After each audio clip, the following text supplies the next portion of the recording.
जय हिंद साथियों, आज हम फिर करने वाले हैं एक हिंदी की प्रैक्टिस सेट की तरफ लेके जाता हूं। जय हिंद साथियों, आज हम फिर से एक हिंदी का प्रैक्टिस सेट हल करने वाले हैं जिसका पहला सवाल मैंने यहाँ पर रखा है और आप अपने आप को जज कर सकते हो कि आपने कितने यहाँ पर सही सवाल किए हैं। तो पहला सवाल है, संज्ञा का भेद नहीं होता है। संज्ञा का भेद कौन सा नहीं है, ये वो पूछना चाह रहा है। तो संख्या जो है तीन अर्थ के आधार पर या कह सकते हो आधुनिक तौर पर तीन प्रकार की होती है, व्यक्तिवाचक, जातिवाचक और भाववाचक। उसमें से कौन सा वाला नहीं होता है वो हमसे ये पूछ रहा है। तो कौन सा वाला नहीं होता है, तो ऑप्शन नंबर सी होता है, ये निजवाचक है। निजवाचक मतलब ये क्या है, एक सर्वनाम है। ये सर्वनाम है, जबकि हमसे संज्ञा पूछा जा रहा है कि भैया ये क्या है, ये सर्वनाम हो जाता है। सर्वनाम, कोई दिक्कत नहीं होनी चाहिए। ठीक है भाई, आगे आ जाते हैं। ये अपने क्या है, तीनों संज्ञा के भेद है। अगला सवाल हो जाए ऑप्शन नंबर सी, इसका बिल्कुल सही आंसर हो जाएगा। अगले सवाल पे आ जाते हैं। देखो सवाल नंबर ये आया आपके सामने, इसमें क्या कह रहा है, इसमें कह रहा है कि निम्नलिखित में से कौन सा शब्द पुल्लिंग है। हमसे क्या पूछा जा रहा है, हमसे पुल्लिंग पूछा जा रहा है। पुल्लिंग, आप अच्छे जानते हो जेंडर के आधार पर दो चीजें होती हैं, स्त्रीलिंग और पुल्लिंग। इसको पहचानने की तीन क्रियाएं होती हैं। तो आप सर्वनाम से पहचान सकते हो, क्रिया से पहचान सकते हो, विशेषण से भी पहचान सकते हो। तो जैसे यहाँ पर वचन है, अगर मैं क्रिया से पहचानूं तो वचन होता है, होता है तो पुल्लिंग हो जाएगा, होती है तो स्त्रीलिंग हो जाता। तो ऑप्शन नंबर ए हमारा बिल्कुल सही आंसर हो जाएगा। वचन होता है, हानि होती है, स्त्रीलिंग है, प्यास होती है, स्त्रीलिंग है, और बचत होती है, स्त्रीलिंग है। ये तीनों स्त्रीलिंग है, हमसे पुल्लिंग पूछा था। ऑप्शन नंबर ए इसका बिल्कुल सही आंसर हो जाएगा। अगले सवाल पे आ जाते हैं। देखो अगले सवाल में क्या कह रहा है, अगले सवाल में कहा जा रहा है कि सदा ही बहुवचन में प्रयुक्त होने वाला शब्द कौन सा है। कैसा भैया, बहुवचन में। बहुवचन में जो प्रयुक्त होता है उसमें पूछ रहा है वो कौन सा है जो हमेशा उसमें चेंज ही नहीं हो सकता, वो हमेशा पुल्लिंग ही रहेगा। तो आप अच्छे जानते हो दर्शन जो होता है ये हमेशा क्या होता है, पुल्लिंग होता यानी बहुवचन होता है। और मैं लिखवा देता हूँ इसके कुछ, जैसे प्राण है, प्राण, प्राण भी क्या होता है भैया, हमेशा बहुवचन होता है। जैसे आप कहोगे दर्शन हो गया, आंसू हो जाता है, आंसू हो जाता है, आंसू भी हमेशा क्या रहता है, बहुवचन रहता है। जैसा हस्ताक्षर होता है, हस्ताक्षर, हस्ताक्षर होता है, ये भी हमेशा क्या रहता है, बहुवचन रहता है। और एक और हो जाता है, एक और अक्षत, एक अक्षत होता है, अक्षत, अक्षत होता है चावल, जो पूजा के समय इस्तेमाल किए जाने वाला चावल होता है उसको अक्षत बोलते हैं। तो ये सब क्या है, बहुवचन में प्रयोग होते हैं। ऑप्शन नंबर सी इसका बिल्कुल सही आंसर हो जाए। ये एक एक वचन है। ठीक है भैया, अगले सवाल पे आ जाते हैं। देखो अगला सवाल में क्या कह रहा है, सवाल नंबर अगला ये रहा आपके सामने। सवाल नंबर अगला ये रहा मेरे लल्ला। देखो क्या कह रहा है, सवाल में कहा जा रहा है कि हरि मोहन अपनी बहन को पुस्तक देता है, वाक्य में रेखांकित पद में कारक है। यहाँ पर रेखांकित नहीं किया है, मैं कर देता हूं। यहाँ पर है ये वाला रेखांकित पद, ये इतना है ना। तो हरि मोहन अपनी बहन को पुस्तक देता है, इसमें कारक पूछा है। तो आप अच्छे जानते हो यहाँ पर कारक चिन्ह दिया भी है, कर्ता ने कर्म को करण से संप्रदान के लिए, पदान से है ना, अधिकरण का के ये वाला जो होता है, ये हमारा क्या है, अधिकरण मैं पर ऊपर। तो ये क्या है, बहन को जब भी देने की बात होती है, ऐसी कोई चीज देते हैं कि हम उसको हम भी इस्तेमाल कर सकते हैं और दूसरा जिसको दिया है वो भी इस्तेमाल कर सकता है, तो वहां पर कर्म कारक होता है, अगर आपको वहां पर को का पता ना हो तो। लेकिन सिर्फ को देखकर हम कारक लगा सकते हैं, ये गलत है। क्योंकि ऐसी कोई चीज जो हमेशा के लिए दी जाती है ना, जैसे राजा ने गरीबों को कंबल दिए तो परमानेंट दे दी, तो वहां पर भी को है, तो वहां पर कर्म होगा नहीं, वहां पर संप्रदान होगा। जो चीज हमेशा के लिए दी जाती है उसको हम संप्रदान की श्रेणी में रखते हैं, को होने के बावजूद भी। लेकिन यहाँ पर अपनी बहन को दिए तो वो खुद भी पढ़ सकता है, हरिमोहन खुद भी पढ़ सकता है उस पुस्तक को, उसकी बहन भी पढ़ सकती है। तो यहाँ पर ऑप्शन नंबर ए बिल्कुल सही हो जाएगा। ठीक है भाई, ये परमानेंट नहीं है, वो भी पढ़ सकता है, वो भी पढ़ सकता है। आगे आ जाते हैं, तो उसको लिख लेना, इसको हमेशा के लिए, हमेशा, हमेशा के लिए जब देते हैं और को वहां पर आता है तो संप्रदान आ जाता है। ठीक है भाई, आगे आ जाते हैं। सवाल नंबर अगला हो जाता है। देखो सवाल नंबर ये रहा, क्या कह रहा है इसमें, इसमें कह रहा है हमसे क्या आप घर भी जाएंगे, वाक्य में रेखांकित पद है। जिसने पीडीएफ बनाई है उसने रेखांकित नहीं किया है, मैं कर देता हूं। यहाँ पर आपके बारे में पूछ रहा है कि आप क्या है, संज्ञा है, सर्वनाम है, विशेषण है या फिर क्रिया है। तो आप अच्छे जानते हो जो आप है वो क्या बन जाता है भैया, वो बन जाता है सर्वनाम। क्या बन जाता है, सर्वनाम बन जाता है। Option number B is the right answer. आप यानी कि सर्वनाम अपने होते हैं, यानी खुद, स्वयं, इस तरह के जो होते हैं, इसमें क्या कहलाता है, ये आप सर्वनाम कहलाता है। ये क्या संज्ञा है? नहीं है। संज्ञा विशेषण है? नहीं है। क्या ये क्रिया है? क्रिया भी नहीं है। तो आप क्या बन जाएगा? सर्वनाम बन जाएगा। ठीक है भाई, आगे आ जाते हैं। सवाल नंबर अगला,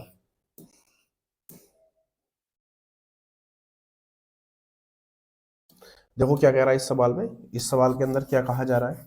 सवाल में कह रहा है हमसे कि वह बहुत धार्मिक व्यक्ति है। वह बहुत धार्मिक व्यक्ति है। इसमें भी क्या पूछा है? इसमें ये पूछा होगा, ये इसमें जो रेखांकित पद है इसमें धार्मिक पूछना चाह रहा है, ये उसने अंडरलाइन नहीं किया। तो ये कह रहा है कि धार्मिक जो है ये क्या है। तो आप अच्छे जानते हो कि जब भी कोई किसी सर्वनाम या संज्ञा की विशेषता बताने वाला जो शब्द होता है उसको विशेषण बोलते हैं। तो इसका मतलब जो व्यक्ति है यहाँ पर, ये बनेगा विशेष से, ये बन जाएगा विशेष से, ये बन जाएगा हमारा क्या? विशेषण। ये बनेगा विशेषण, ये विशेषण बन जाएगा। ठीक है भाई, कोई दिक्कत नहीं होनी चाहिए। ये विशेषण है और ये विशेष है, तो इसके बारे में पूछा है तो क्या बन जाएगा? ऑप्शन नंबर सी, विशेषण बन जाएगा। कोई दिक्कत नहीं होनी चाहिए। आगे आ जाते हैं, देखो क्या कह रहा है अगला। आगे क्या कह रहा है? आगे कह रहा है हमसे, सवाल आपके सामने आ गया। ये कह रहा है कि निम्नलिखित में से कौन सा तद्भव शब्द है? दो तरह के होते हैं, एक तद्भव और एक तत्सम। जो तद्भव होते हैं वो हिंदी के शब्द होते हैं। कैसे होते हैं भाई? वो हिंदी के शब्द हो जाते हैं। और जो तत्सम होते हैं, जो तत्सम, तत्सम, ये तत्सम जो होते हैं ये संस्कृत के हो जाते हैं। ये संस्कृत के शब्द हो जाते हैं। ठीक है भाई, संस्कृत के। तो हमसे तद्भव पूछा है, तो जिसमें छह आता है वो तो संस्कृत का होता है, ये तो आपको पता होगा। दूसरा कपूर है, कपूर। तो कपूर जो होता है ये अपने आप में तद्भव है। इसका जो तत्सम बनता है उसको ये बनता है कर्पूर। कर्पूर, ये कर्पूर जो होता है ये तत्सम बन जाता है। और ये क्या बनेगा? ये तद्भव बन जाएगा। ये हमारा आंसर है। ठीक है भैया। जैसे मयूर है, तो मयूर क्या है? ये तत्सम है। इसका तद्भव क्या बनेगा? इसका तद्भव बनेगा मोर। इसका बन जाएगा मोर। कोई दिक्कत नहीं होना चाहिए। ठीक है भाई, आगे आ जाते हैं। देखना क्या कह रहा है सवाल में। आगे देखो क्या कह रहा है।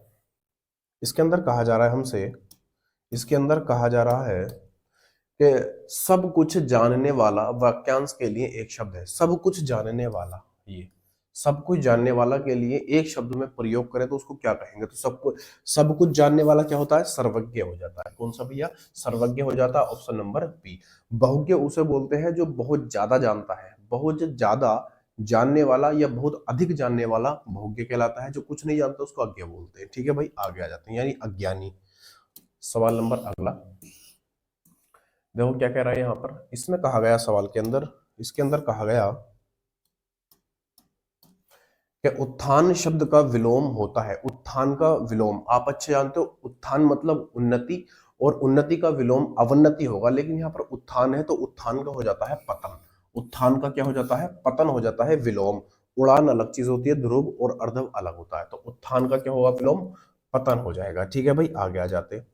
सवाल नंबर अगला क्या कह रहा है, देखो। इसमें कहा गया हमसे, सवाल में कहा गया, सवाल के अंदर कहा गया कि देवता शब्द का पर्यायवाची नहीं है। हमसे क्या पूछा है? नहीं पूछा है। इसका मतलब देवता के तीन पर्यायवाची इसके अंदर मौजूद है, एक है जो नहीं है। तो सुर देवता का पर्यायवाची होता है, असुर दानव का हो जाता है। अमर भी देवता का पर्यायवाची है और देव भी इसका पर्यायवाची है। लेकिन सुधाकर जो है ये देवता का पर्यायवाची नहीं है, यह है चंद्रमा का। ये किसका है भैया? ये चंद्रमा का पर्यायवाची है। और चंद्रमा को हम क्या बोल देते हैं? मयंक भी बोल देते हैं, चांद भी बोल देते हैं। ठीक है भाई, आगे आ जाते हैं। देखो अगला ये है सवाल। सवाल में क्या कह रहा है? थोड़ा छोटा कर लेते हैं इसको, बड़ा ज्यादा हो रहा है। देखो इसमें क्या कहना जा रहा है। इसमें कह रहा है हमसे, ये कह रहा है कि सही अर्थ वाला शब्द युग्म नहीं है। आपको दिख रहा होगा थोड़ा छोटा है, बड़ा सवाल ज्यादा है इस वजह से हो गया। तो सही अर्थ वाला शब्द युग्म नहीं है, जो सही नहीं है। इसका मतलब तीन सही है, इसमें से तीन सही है और एक ऐसा है जो सही नहीं है, वो बताना। तो अनिल और अनल, अनिल बोलते हैं हवा को, बिल्कुल सही है। अनल बोलते हैं आग को, ये भी ठीक है। आदि बोलते हैं आरंभ को, ये भी ठीक है। आदि बोलते हैं अभ्यस्त को, ये भी ठीक है। यानी बड़ी वाली ई लगेगी तो ये अभ्यस्त बन जाएगा। ठीक है, बिल्कुल। यहाँ पर अली, अली तो मोर को बोलते हैं, सॉरी भोरे को। अली बोलते हैं भोरे को, अली बोलते हैं भोरे को, अली बोलते हैं भोरे को, अली बोलते हैं सखी या मित्र को, सखी या मित्र को बोल देते हैं। ठीक है भाई, तो ये वाला ही गलत हो जाएगा। जलज कमल को बोलते हैं, ये भी ठीक है। जलद बादल को बोलते हैं, ये भी ठीक है। तो ऑप्शन नंबर बी हमारा बिल्कुल सही आंसर हो जाएगा, क्योंकि अली मोर को नहीं बल्कि भोरे को बोलते हैं, और ये वाला बड़ी की मात्रा जिस पे होती है उसको सखी या फिर मित्र, फ्रेंड बोल देते हैं। तो ऑप्शन नंबर 20 का बिल्कुल सही आंसर हो जाएगा। ठीक है भाई, आगे आ जाते हैं, आगे आ जाते हैं। क्या कह रहा है, देखो सवाल ये रहा आपके सामने, सवाल ये रहा। क्या कह रहा है इसमें, इसके अंदर कहा जा रहा है हमसे कि पत्र शब्द का अर्थ नहीं होता है, पत्र शब्द का अर्थ नहीं होता है, ये कहना चाह रहा है। पत्र शब्द का अर्थ नहीं होता है, यानी कि 3 होते हैं, इनमें से एक है जो इस पत्र का अर्थ नहीं होता है। तो पत्र का पत्ता भी होता है, बिल्कुल सही है। पंख भी होता है, ये भी सही है। चिट्ठी भी होता है, ये भी सही है। लेकिन लेख नहीं होता। लेख क्या है, लेख एक भाववाचक, भाववाचक, भाववाचक संज्ञा है। क्या है भाई, भाववाचक संख्या हो जाती है। ठीक है भाई, ऑप्शन नंबर डी इसका बिल्कुल सही आंसर हो जाएगा। काम खत्म, पैसा हजम, लेना देना कुछ नहीं। आगे आ जाते हैं, आगे क्या कह रहा है। वीडियो पसंद आ रही हो और बढ़िया आपको कंटेंट लग रहा है तो तुरंत लाइक कर दो, एक बस इतना ही काफी है, इतना ही काफी है, और कुछ नहीं चाहिए, और कुछ नहीं चाहिए, बस लाइक कर दो, एक यही काफी है। ये क्या कह रहा है कि सदैव शब्द में संधि है, सदैव शब्द में संधि है। सदैव में देखो संधि पूछी जा रही है, इस शब्द में हमसे संधि पूछी जा रही है, संधि कौन सी है। तो आप अच्छे जानते हो कि जिस शब्द के ऊपर ये वाली मात्राएं या फिर ये वाली मात्राएं आ जाती हैं उसमें हमेशा वृद्धि संधि रहती है या वृद्धि संधि रहती है। ये एक ट्रिक है इसको पहचानने की। तो कहां पर है, ऑप्शन नंबर सी आंसर हो जाएगा। ये वृद्धि संधि है। वो संधि में किसी का नाम रहता है या फिर उसमें एक मात्रा रहती है, ये वाली, तो इसमें क्या आ जाता है, गुण संधि हो जाती है। ये इसमें ऋषि भी आती है, ऋषि, ऋषि भी आ जाती है इसमें, है ना, ऋ जिसको बोलते हैं। तो इसमें गुण संधि। दीर्घ में क्या आता है, दीर्घ में बड़ा आ जाता है, बड़ी ई आ जाता है, या फिर बड़ा ऊ आ जाता है। तो ये क्या बन जाता है, हमारा दीर्घ संधि बन जाती है। ठीक है भाई, आगे आ जाते हैं। ये सब ट्रिक है छोटी छोटी जो मैं आपको सिखाता चलूंगा धीरे धीरे। क्या कह रहा है भाई इसमें, इसमें कहा जा रहा है हमसे, इसमें कहा जा रहा है कि प्रत्येक शब्द में उपसर्ग है, प्रत्येक शब्द में उपसर्ग बताना है। आप अच्छे जानते हैं कि अगर हम मूल शब्द को हटा दें तो जो शुरू में बचेगा वही हमारा क्या बनेगा, उपसर्ग बन जाएगा। तो इसमें अगर मैं तोड़ूंगा इसको तो प्रति प्लस एक में टूट जाएगा, प्रति प्लस एक में टूटेगा।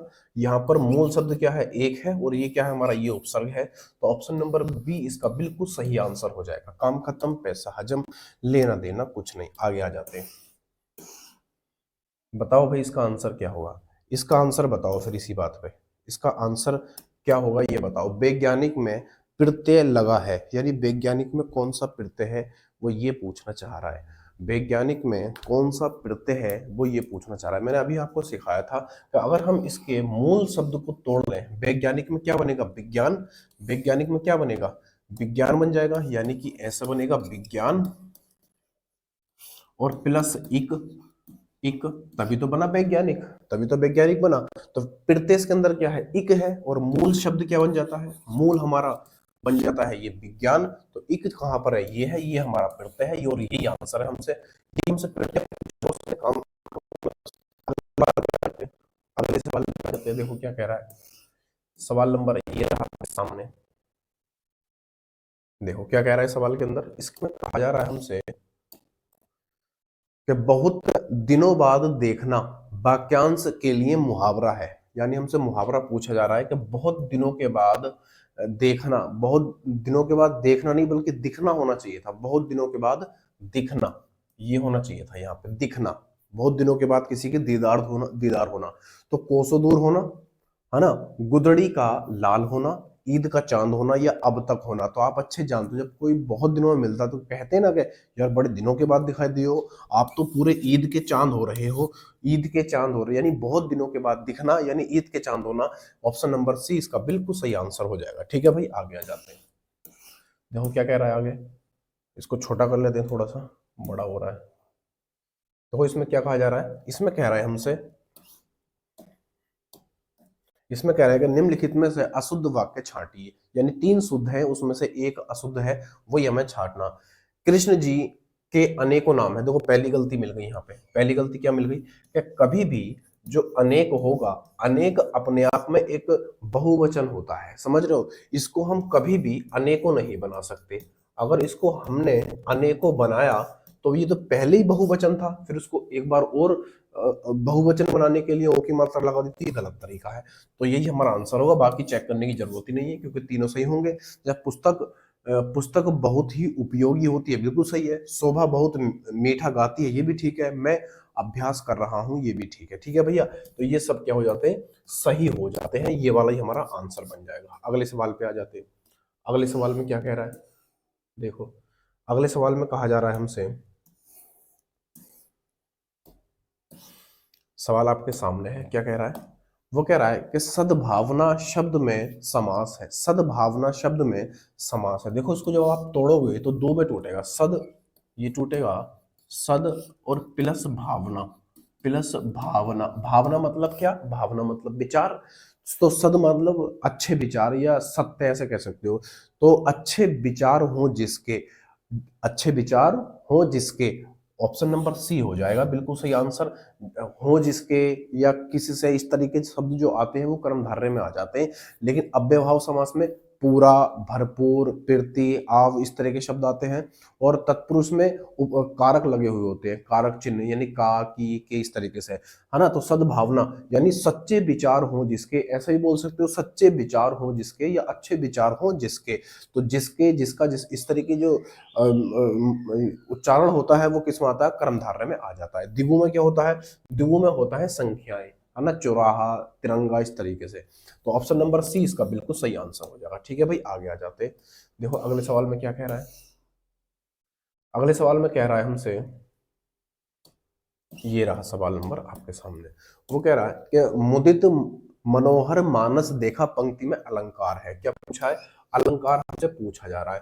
तो मुदित मनोहर मानस, आप अच्छे जानते हो यहाँ पर जो मैं है उस वर्ण की आवृत्ति हो रही है बार बार। तो इसका सही रूल ये होता है कि जब किसी वर्ण की, किसी शब्द में किसी वर्ण की आवृत्ति बार बार होती है तो वहां पर अनुप्रास अलंकार हो जाता है। कौन सा? अनुप्रास अलंकार हो जाता है। यमक में क्या होता है? जब दो शब्दों की आवृत्ति बार बार होती है और उनके अर्थ अलग अलग होते हैं तो वहां पर यमक हो जाता है। उपमा में किसी, उपमेय और उपमान में तुलना होती है तो वहां पर उपमा अलंकार हो जाता है। और रूपक में उपमेय को ही उपमान मान लिया जाता है तो वहां पर क्या हो जाता है भैया, यानी उपमेय और उपमान का जो भेद है वो खत्म हो जाता है तो वहां पर रूपक अलंकार आ जाता है। ठीक है भाई, ऑप्शन नंबर बी हमारा बिल्कुल सही आंसर हो जाएगा। आगे आ जाते हैं। क्या कह रहा है भाई इसमें? इसमें कह रहा है हमसे,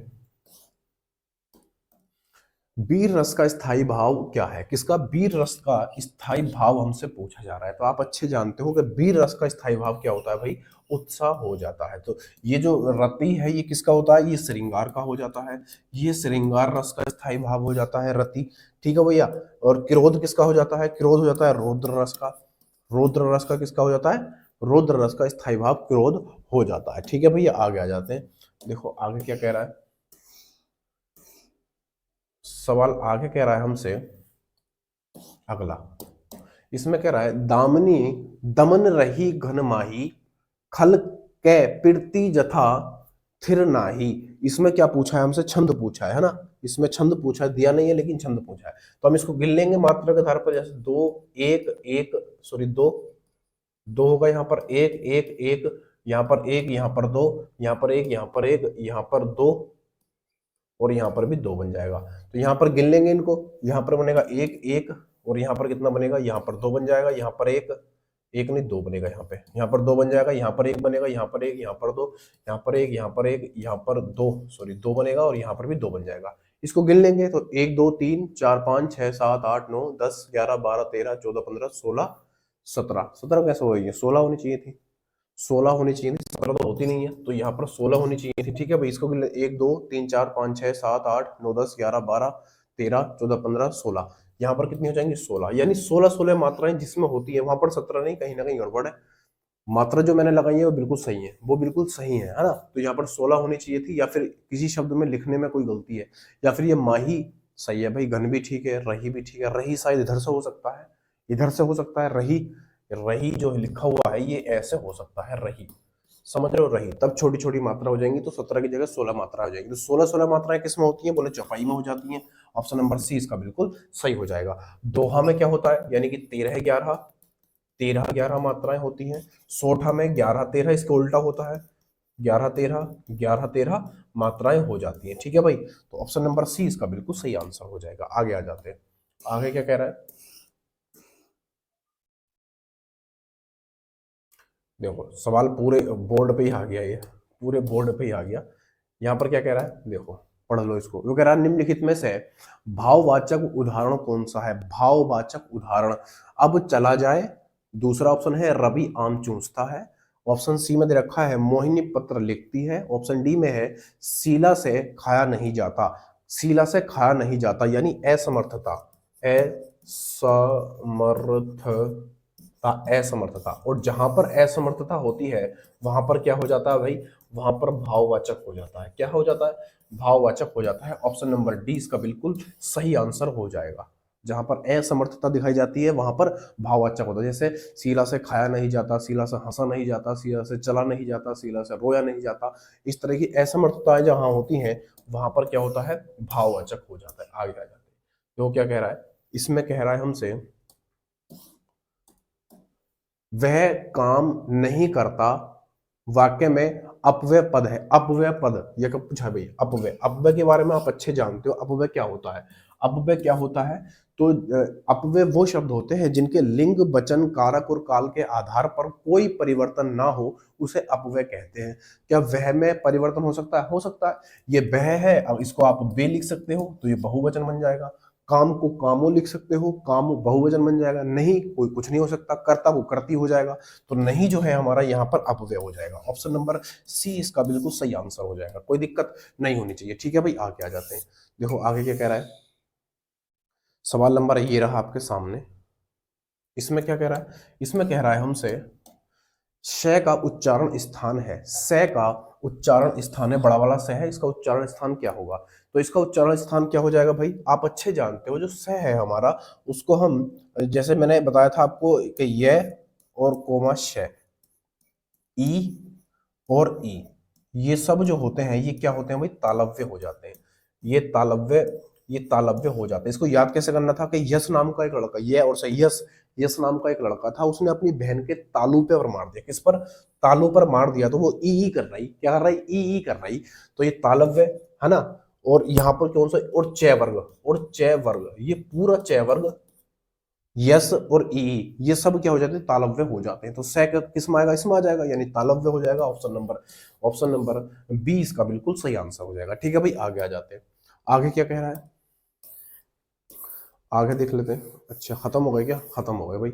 सवाल आज के लिए इतने ही हैं, बाकी बातें कल करेंगे। ठीक है भाई, वीडियो कैसी लगी कमेंट करके जरूर बताना। और अगली वीडियो में इससे भी बेहतरीन सवाल में लेके आऊंगा। हर रोज आपको प्रैक्टिस सेट मिलेगा इसी समय। तो हंसते रहिए, मुस्कुराते रहिए और देखते रहिए इरशाद मैथ चैनल को, और लाइक करके जरूर जाना, क्योंकि वीडियो बनाने में बहुत मेहनत लगती है। बाकी बातें कल करेंगे, तब तक के लिए जय हिंद, जय भारत।